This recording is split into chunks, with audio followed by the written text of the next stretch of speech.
The question posed, well, what makes this masonry different than other stone masonry? Basically, we take the time to cut each stone to fit precisely. It doesn't come off the rack. A lot of stone these days, they'll just run down to our competitors in Armourdale, whom we won't, you know. But and they'll just buy a pallet of stone. They just bring it here and they fling it at the wall. Never pick up a chisel. Never pick up a saw. Aren't concerned about joint size. Aren't pre-planning.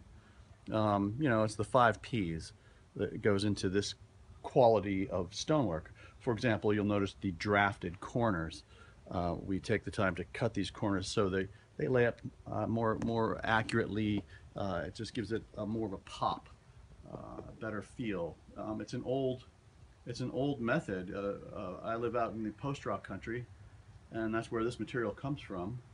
And a lot of that material, if you look at the old buildings, the barns, the chicken houses, the outhouses, I mean, they took the time to draft the margins on that stone so that it was easy for them to lay, and it gave it a better quality, a better look. And that's basically I've learned posthumously from old masters who are now dead. I've learned a great deal about stonemasonry since, in the 12 years that I've lived in central Kansas. Tell us about your quarry. Well, our quarry is, it's pretty much the last post-rock quarry operating that I'm aware of. And that's significant because there's an enormous section of Kansas right down the center that is considered in the post-rock area, from Jetmore to Concordia, Belleville, those areas in the north. And we are the last. When an old structure needs repair, they call us. Mid-Continental, they call us. These companies out of Fort Scott, Fort Hays State. We recently did an addition for the Russell County Courthouse. Our first project when we started was an addition to a Carnegie Library in Lincoln, Kansas. I mean, these are projects that were built by masters at the apex of the trade.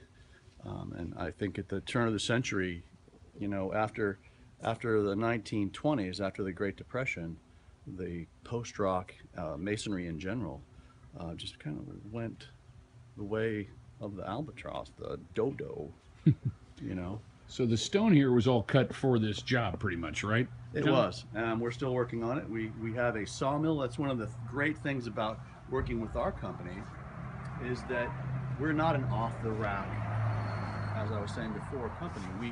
We mill this material. We take it from the quarry to the wall, and if there's a custom piece that needs to be made, I just call up the shop. I say, boys, we need a 3 3/4 inch sawn piece of stone, 7 5/8 by 75 inches, and they produce it.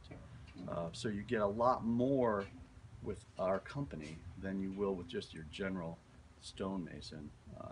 Not to honk my horn, but I guess that's what we're doing. We're honking my horn.